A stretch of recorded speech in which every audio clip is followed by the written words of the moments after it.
Welcome to Left Undone, Incomplete Investigations. I'm Kathryn. Today I want to talk a little bit about all the inconsistencies in MELANI Powlawski, whatever her name is, statements. Because there's quite a few. Does MELANI Powlawski not realize what she's done and said before and what she says now? Let's talk about it. Welcome to Left Undone, Incomplete Investigations. Please like, please subscribe, please ring the bell for notifications so you'll know when I add new videos and go live. We go live every Saturday morning at 10:30 a.m. Pacific time, and also we'll go live if anything crazy happens, like when Chad finally gets arrested. So welcome to Left Undone. I'm Kathryn.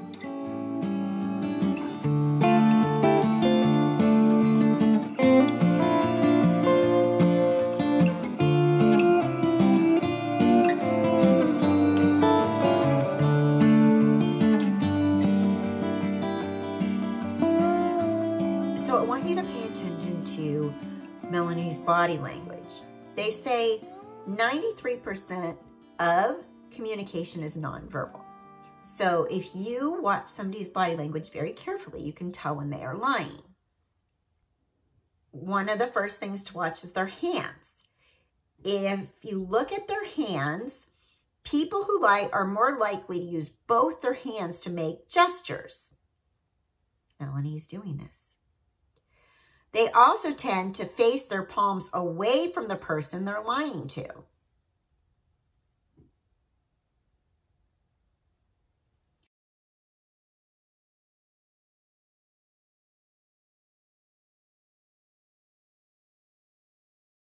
An unconscious gesture that indicates they are purposely withholding information.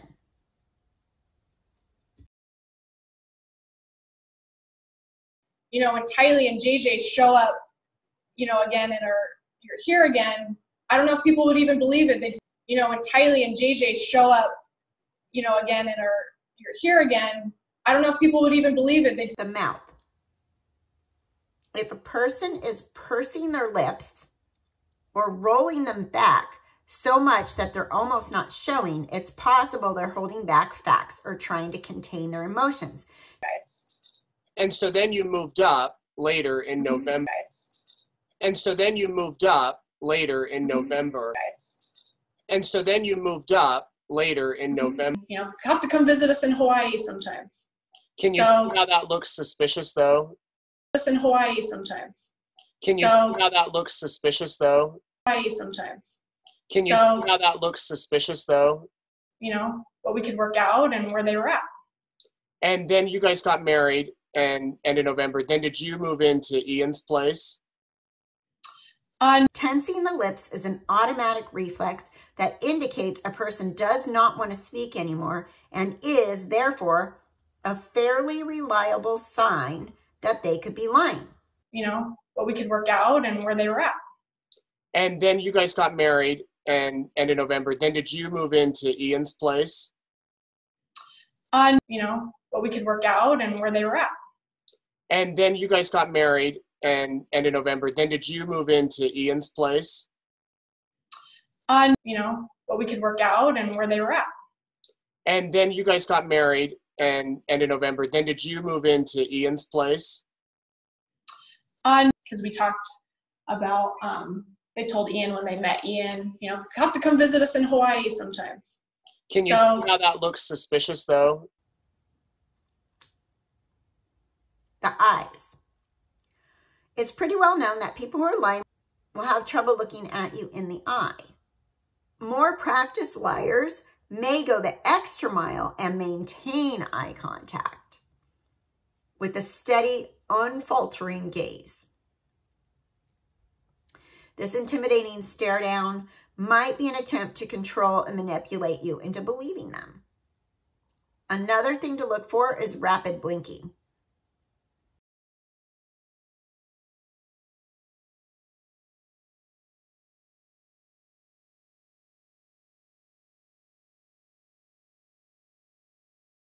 Liars tend to repeat words or phrases because they are trying to reinforce their lie to everyone they're talking to. It also buys them time to work out their story. Now, Melanie's definitely doing this. Phrases to watch out for are those that sound like a person is trying just a bit too hard to convince you that they are being honest, such as, I'm being honest with you, and truly, and filler words like and like are used to stall time and can also be a sign of deception. One more stepping stone to just keep revealing truth, and then you post truth out there, and people already just want to come on and share what we do know and share truth, and hopefully. I believe she has a plan, and we'll see what that is as truth continues to unfold. People are still questioning, well, you know, it's still like they won't recognize truth even when it does come forward. And that's, you know, we just want to keep putting truth out there and hope that we're getting the full extent of truth. We're going to go through this interview, but she literally has said nothing.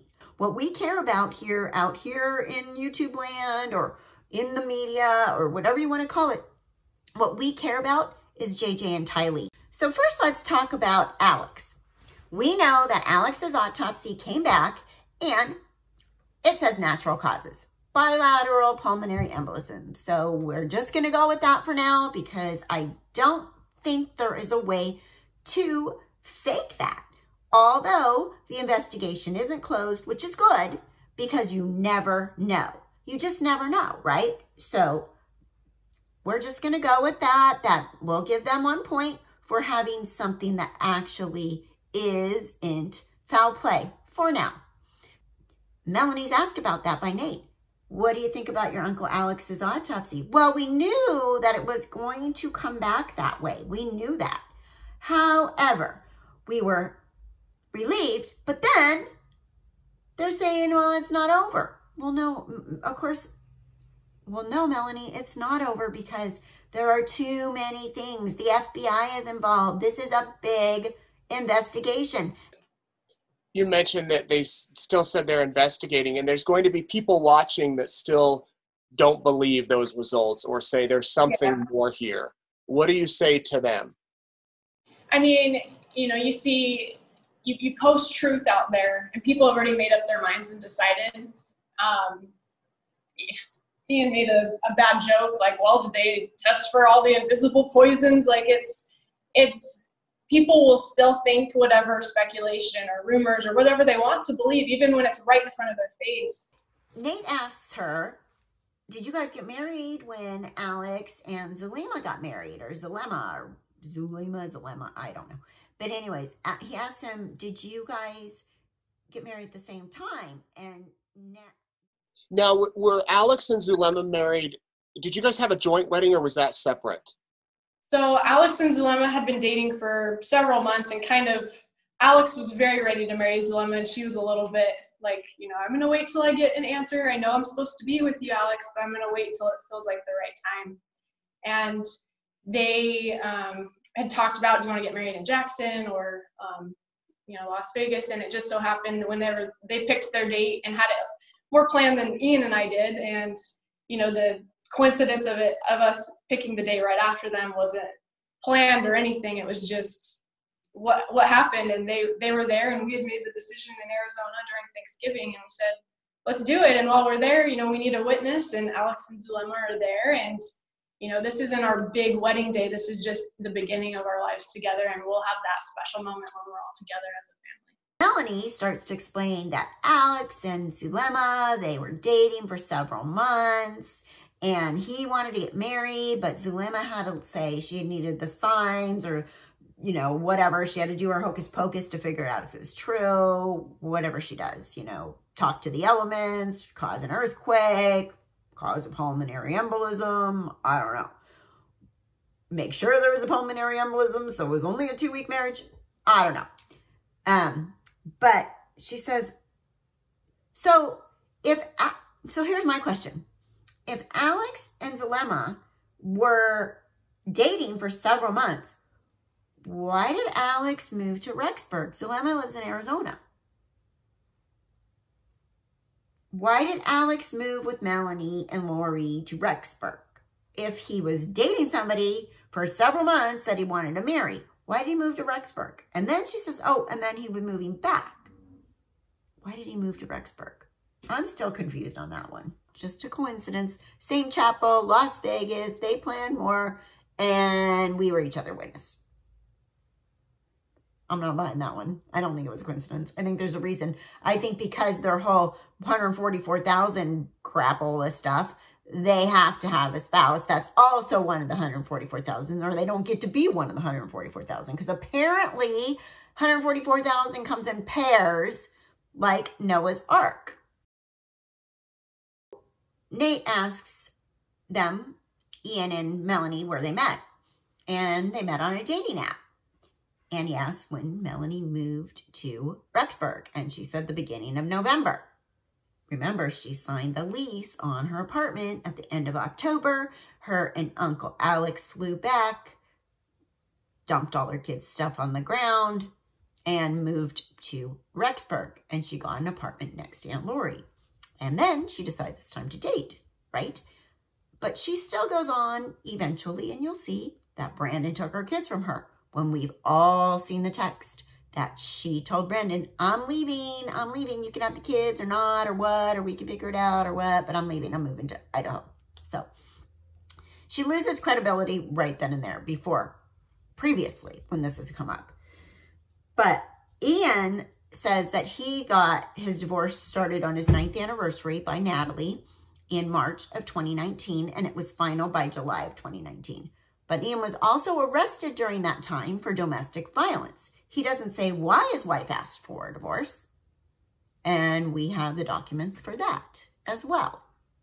They go out to Mackenzie River for dinner, and they just hit it off. He wasn't looking for a wife, but he's looking for a friend or people to hang out with. I downloaded some dating apps and found Melanie on one of them and asked her on a date that day. I figured, I hate talking to people through text. I don't feel like I communicate well over text, or I can't. I'm sarcastic a lot, and so that doesn't come across well in text sometimes. So I just wanted to. I feel better meeting people in person. So invited her out to dinner. We went to Mackenzie River. Sorry, what month was this, Ian? Oh, I'm sorry. Yeah, so this was November. So Melanie, you had moved to Rexburg. Yeah, the first week in November, I moved to Rexburg. So you both were already in the same town together. Right. We were across the street from each other. Yeah, we actually found that out. And you didn't know that? I didn't even know, yeah. Oh, wow. Okay. So you went to Mackenzie River. Yeah, she was just, I don't know how to describe it other than she just, everything just kind of clicked with her. I did get an answer on what type of diabetes Stacy Cope, Melanie's mom, had, and it was type 1 diabetes, and she did develop gastroparesis because she was a diabetic. So now that's cleared up for me, because no sense. She was type 1 diabetic, and then she developed gastroparesis. Melanie says, my mom almost died because she had a deep vein thrombosis, a DVT, a blood clot. A DVT isn't a problem unless it breaks loose and it becomes a pulmonary embolism. Pulmonary embolism is what Alex had and is life-threatening. So that clarified that part for me, because I was very confused about what Melanie's mom's diagnosis was. I still find this really weird, though, that there has to be more to this story, and the way Melanie tells stories, we know they're very biased. So the fact that her dad took her and they ran away and turned off the power and the credit cards, and they went and lived and hid out in a hotel, I won't believe too much of that unless I heard the other side of the story, because there has to be more. There has to be more. When I was 6, my dad I remember, that's about as far back as I can remember, is the night my dad took me, and he said we were going to go get gas, and we never came back. We left my mom there, and he turned the power off. He took all of her credit cards, he took her planner, and just left her there. And she was really sick to the point she couldn't really take care of herself. And we hid out in a hotel for a couple months. And then from then on started a nasty custody battle between them. And, as when you're little, I just remember just being quiet, not really understanding what was going on. And I don't remember what went on in the court process. I just remember not seeing my mom a lot. And she fought as much as she could. And I think she got so sick, ran out of money, and things just weren't, just in her case. And I grew up with just you know, my dad, and then later my stepmom when my dad got remarried. And I heard all manner of things about the Coxes, and my dad kind of cut off communication with them. I was very sick and on the line of, you know, we don't know how long Stacy's going to last. And after age 9 and my mom passed, my dad didn't let me talk or see any of that side of the family. And I didn't know why, other than he was saying all sorts of things about them. And finally, when I was 15, I found my Uncle Adam on a radio. I think I Googled him. We had computers at high school, and I found him, and he was one of my favorite people in my life that I remember growing up. And then it kind of started connecting all those ties that I had gone so long from age 9 all the way to 15 without. And it's like we jumped right back into it.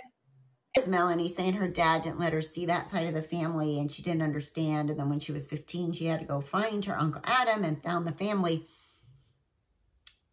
There has to be more to this story. And normally I would be like, oh, wow, to somebody telling this type of story.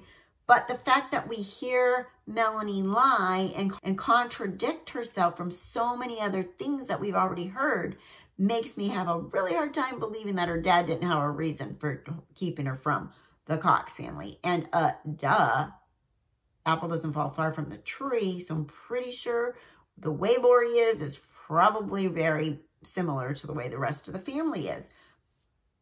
So this pops up, and Barry Cox showed up at Melanie's dad's place of employment and attacked him, trying to serve him papers for the divorce.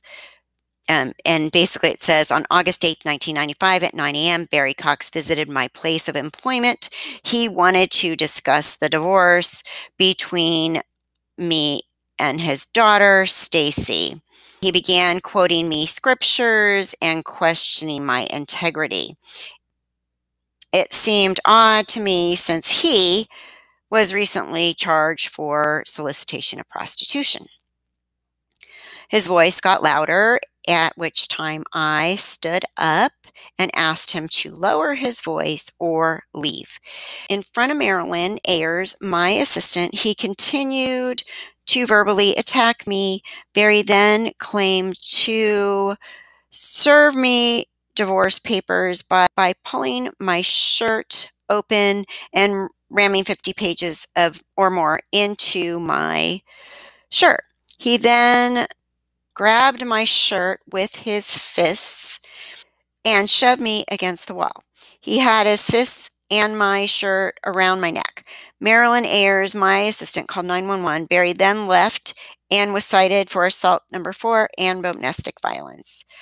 This is probably a little bit about why Melanie's dad was protecting her from these people.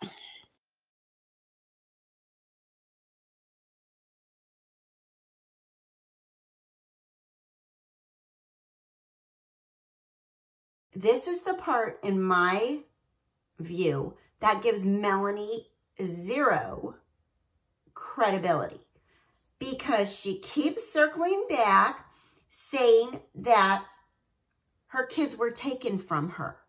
Most days were hard and teary with missing my kids, and he would kind of come over and lift me up. And so if I saw Lori, and I was, in my own head, I'm trying to find out where my own kids are.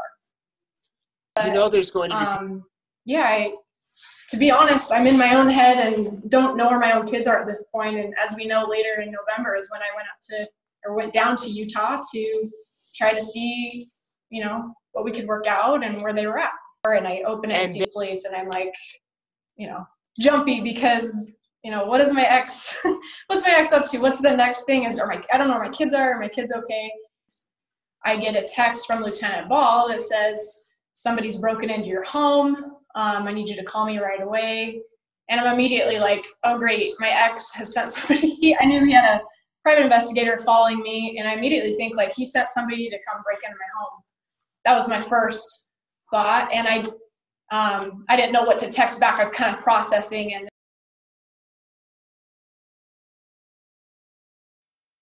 happened. I have someone who has been told to stay off my property harassing me at my door. Okay. Do you know who that person is? Yes. My son's estranged wife, who has made threats, and I don't want her here. Okay, hold on 1 second, and we'll start getting Sonny over there, okay? Does anyone have any weapons? I don't see any with her, but that doesn't mean they don't. Okay. Do they door and I won't normally, let her in. Pardon me? do they normally carry any weapons? I don't know. Get out of my house! Okay. Get out of my garage! Get away from my door! Now! Sir? Now! The police are on your way! Get away from my door! Now! Sir? Yes.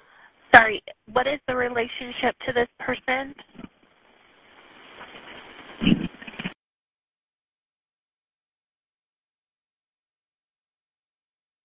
Nate asks, when was the last time you saw Tylee and JJ to Melanie? And Melanie says, when they were packing to move. So that would have been the end of August, when they were packing to move. Then Nate says, did you go visit up there at all? And she says, well, yeah, because when I know my kids and stuff, I was a wreck. So I would go up there and visit. And, you know, Tylee was always with friends and JJ's always in therapy or something like that. So I didn't really pay attention and I didn't see the kids because they were being threatened. So you're afraid that someone's after your kids, yet Tylee's allowed to make, she has friends in Rexburg now? She got friends that fast? She wasn't going to school, but now she's gone all the time with her friends. All the time, Melanie, all the time. Every time you're there, you don't see her because she's with her friends and JJ's always in therapy. But Lori's so afraid for her kids that she just lets Tylee out of her sight forever. How does this make any sense? Doesn't to me. You know, there's going to be people that say, you know, when we get together with relatives, the talk instantly turns to our kids, soccer games, piano recitals, whatever, that, you know, you can't, there's not a lot else to talk about, you know, other than family. So when you actually would see her, did that sort of conversation ever come up of, you know, I could maybe understand a day or two, but if you're going on weeks and you haven't seen him, like, oh, hey, where's JJ been? Especially because he has special needs. Right, yeah, and so she would tell me things like one of the neighbor boys next door, I forget his name, but she would tell me all his friends and how funny they were, and some people were a little bit, JJ was very high energy, and sometimes he'd be in other people's space, and I think sometimes that bothered some other people. So she would say, well, these are the friends that are just, you know, not judgmental, and they'll just let JJ come in, and she said that he loved his school there. We did. She always talks about her children, but he loved his school. Not the answer to the question.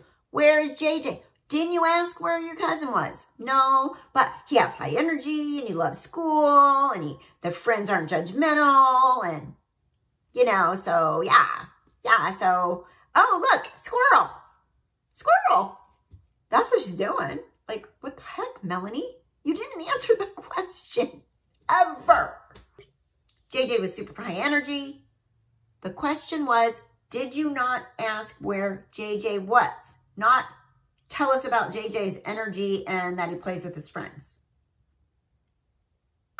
We toured BYU, Idaho, and she said Tylee was with friends, and she always is with friends, so I didn't ask any questions about that. And JJ's either doing some type of therapy or with a nanny or in a school that will help him. And so if I didn't see him, I wasn't like asking, you know, where is he?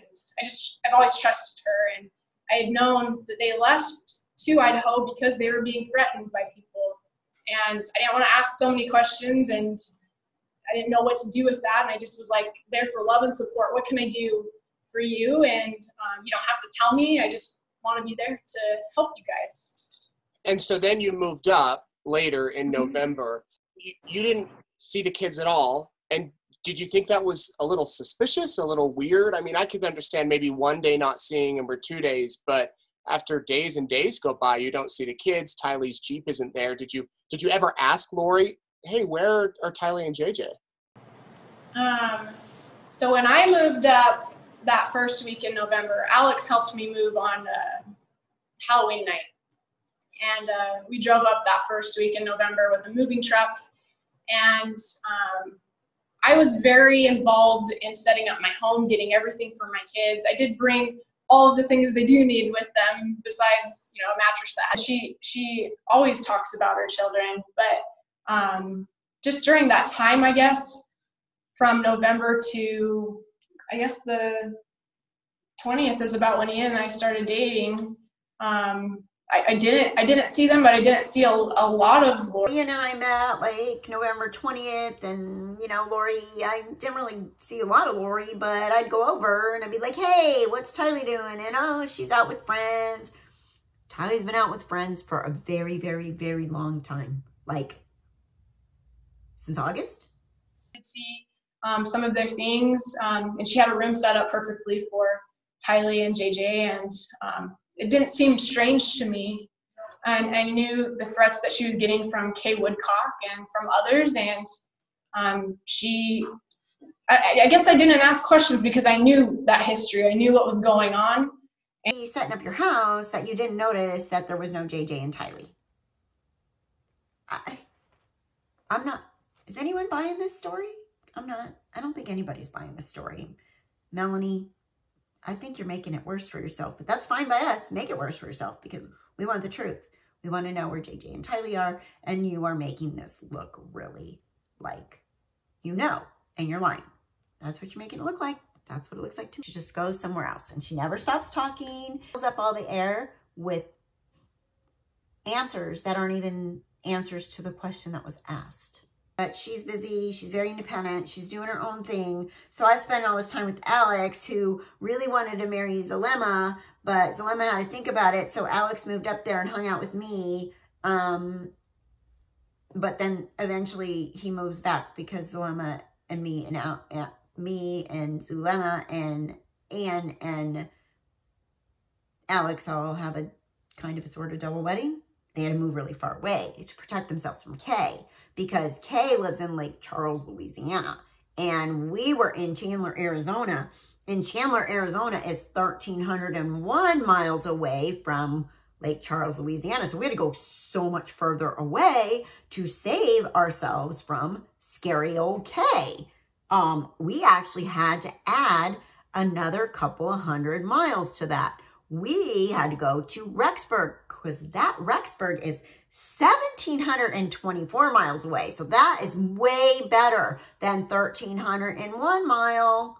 I mean, that makes all the difference in the world to protect your kids. Now they can just go and be gone and play and be with the neighbors and be with the friends, and Tylee can be with friends. And now we're safe from Kay. Except if they were so safe from Kay there, then why are you in jail now? Lori, Melanie, want to answer that question? Didn't think so. What I'm learning from this is that Melanie can have a question asked for her and she goes somewhere else with it. Is she slow? I mean, what is wrong with her? Is she brainwashed by Lori? Is she lying? Or is she just that dumb? What? Yes, speculation. We are speculating that there's something seriously terrible has happened to the children. Rumor? Clear it up. Then she goes, they don't want to be with Kay, but they're with nobody. They're not with Lori. Lori's just, this is September. This is May. We're mid-May now. October, November, December, January, February, March, April, May. Almost 8 months. She's keeping them from Kay, but she's also keeping them from herself. Does anything make sense to you at all here, Melanie? What you're saying doesn't make any sense, because it makes no sense to me. She doesn't want Kay to have the kids, but Lori's just going to be in Hawaii having fun. Oh, shoot, she got arrested. Oh, well, okay. Oh, but I'm still not going to tell you where my kids are. And she tries to say that JJ didn't spend time with Kay and Larry. We've seen video and pictures and everything else that he has. So Melanie, again, I think you're helping the prosecutor, Melanie, which is good for us, right? Because we do not believe you. She says Kay wasn't a big part of JJ's life. Does Melanie even know what she's talking about? Because from everything I can tell, she was. She was the grandmother. And Larry was the grandfather. And JJ sure as heck spent time singing with him and everything else. So JJ was only 7. I mean, if you live states and states away, yeah, you're not going to spend every minute with your kid or every month, but you are going to spend time with your grandkid. So, baloney again, Melanie. I call BS on that one. And she seems to forget that there's lots of pictures of Kay and Larry with JJ. Then Nate says, so let me ask you, Chad has said the kids are safe, and we don't know what that means. So do you think the kids are safe? Like, are they in a bunker somewhere? And attorney, boom, interrupts and answers for them. Why? Did you have the number or didn't you have the number? Whoa. I didn't have their number, but I spoke with her, but I did after Alex died, but I didn't have the number. Did she have the number or did she not have the number? I don't know. Did she have the number or did she not have the number? I don't know. Or Melanie, did you have Lori's number or not? Did Lori change her number? Did Lori get a new cell phone? Lori had Tylee's phone, so maybe you could have tried to call Tylee. Maybe? No? No? Okay. About your aunt, about the kids. Now listen to this very carefully. So Nate says, what would you want to know? What would you want people to know about this, about your aunt, about the kids? What would be your final closing statement? And the lawyer says, the kids. He tells Melanie to say the kids because he knows. The lawyer knows it makes her look better when she acts like she cares about the kids because she hasn't acted like she cares about the kids very much. So that's what this is all about, right? Listen. And Melanie sure loves that phrase, speculation and rumor, speculation and rumor. Remember, that was the original quote. That was the original statement that Chad and Lori said about the missing kids in the beginning. After all the speculation and rumor dies down, we will, address this, or however it was worded. But now Melanie has said it like 6 times. Speculation, rumor, speculation, and rumor. And she circles back to her own kids and what our exes are doing to keep our kids away. But Melanie, you left. You left, Melanie. You left your kids. And your husband was shot at by someone driving the Jeep that Tylee normally drives. And you went and beat down your in-laws, got arrested, trying to get your kids. You're lying for Lori. You're not being truthful. You never asked where Lori's kids were. And you said this stuff about kids go from light to dark. So yeah, hopefully nobody lets you have your kids right now, Melanie.